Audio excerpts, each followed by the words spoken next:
स्वागत करता हूँ आपका आपके अपने YouTube चैनल स्टडी विद चिराग में। आशा करता हूँ आप सभी ठीक होंगे। सो स्टूडेंट्स, हम लोग अब अपना जो बायोलॉजी का क्लास 10th की सीरीज़ थी, अब हम लोग उसे स्पीड में पकड़ रहे हैं। आप लोगों के लिए कुछ तैयारी चल रही थी, मैं धीरे धीरे रिवील करूँगा, उसमें ही हम लोग थोड़े व्यस्त थे, इसलिए वीडियो स्लो आ रही हैं। लेकिन अब हम लोग स्पीडली लाएंगे। आपकी जो टर्म 1 है, टर्म 2 है, जिसमें MCQs आएंगे, जो भी कुछ रहेगा आप सब आता रहेगा। अब कुछ टेंशन की बात नहीं है, अब आते रहेंगे वीडियोज़। तो देखो गाइस, अब आज हम लोग पढ़ेंगे एसेक्सुअल रिप्रोडक्शन और उसके टाइप्स पढ़ेंगे, और फिर नेक्स्ट और भी वीडियोस में हम लोग सेक्सुअल रिप्रोडक्शन और सभी चीज़ें डिस्कस करेंगे।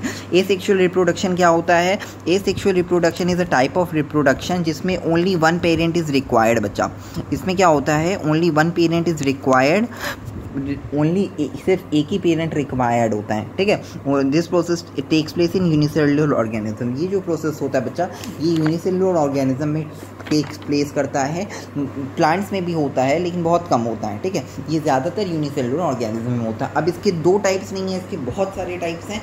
मैंने आपको इंट्रो वाली वीडियो में बताया है कि इसके बहुत सारे टाइप्स हैं बच्चा, ठीक है। अब देखो, हाँ चलो, इसका फर्स्ट टाइप है फिजन। फिजन में हमारे पास दो तरह के फिजन होते हैं।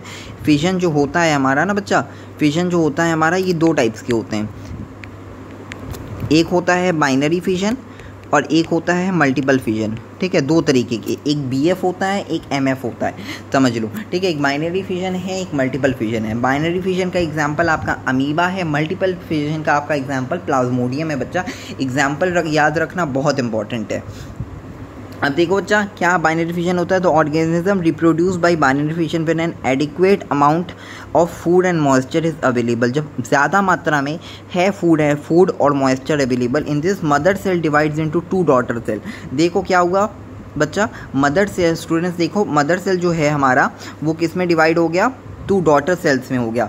ये हमारा पेरेंट सेल है, ये हमारी मदर सेल है, ये हमारी मदर सेल है, और ये डिवाइड हुई 2 डॉटर सेल्स में, ये एक डॉटर, ये एक डॉटर। तो 2 डॉटर सेल्स में जो आपका सेल है, मदर सेल है, डिवाइड हो गई, and it consist of nucleus. सब में, दोनों में एक एक न्यूक्लियस है, ठीक है, दोनों में न्यूक्लियस है। Amoeba divides by binary fission. Amoeba जो एग्जाम्पल है ना बच्चा, ये बाइनरी फिजन का एग्जाम्पल है, बहुत इंपॉर्टेंट है। 1 मार्क का क्वेश्चन ज़्यादातर आएगा, टर्म 1 के लिए बहुत इंपॉर्टेंट है। देखो उसके बाद क्या एग्जाम्पल है, उसके बाद है मल्टीपल फिजन। स्टूडेंट्स, एक क्वेश्चन आता है CBSE का, बहुत इंपॉर्टेंट, मैं आपको बताऊं।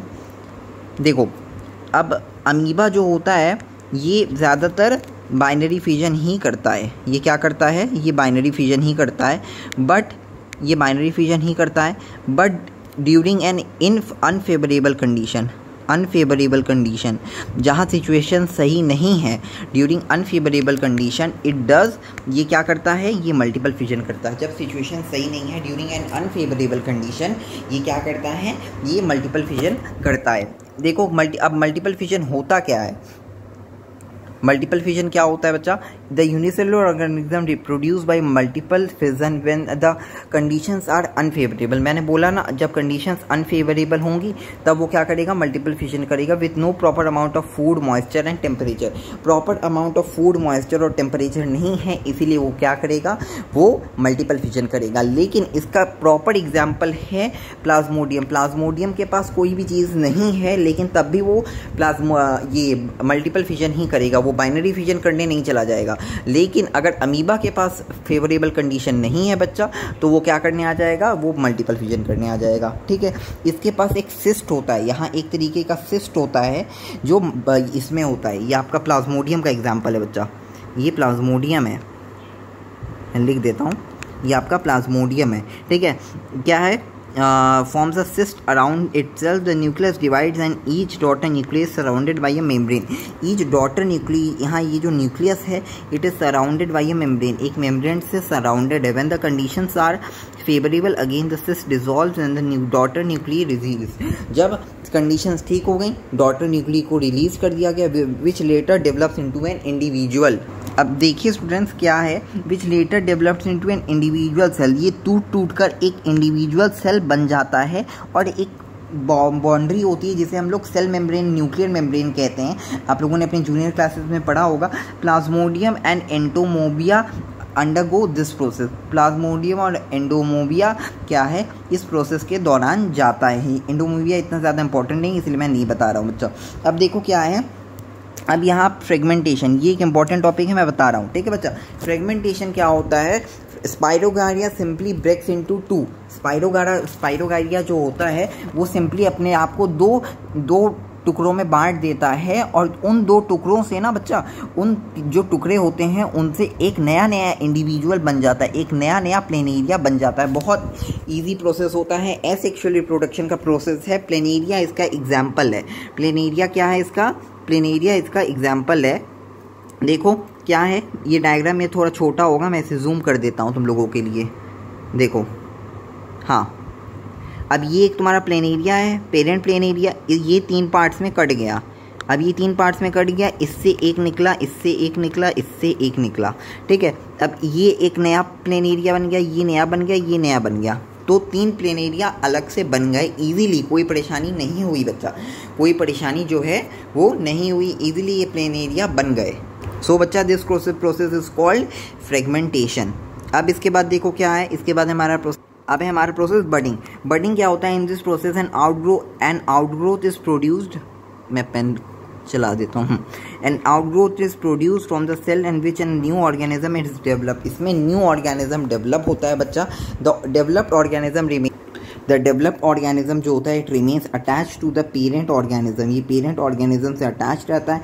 डिटैचेस फ्रॉम इट, जब डिटैच कब होता है? जब वो मैच्योर हो जाता है, जब वो बड़ा हो जाता है, तब वो डिटैच होता है अपने पेरेंट से, leaving behind scar tissue. The process is prominent in east and hydra. East और हाइड्रा में ये प्रोसेस जो है प्रोमिनेंट है, ज़्यादातर ईस्ट और हाइड्रा में ये प्रोसेस हम लोगों को बच्चा दिखाई देता है।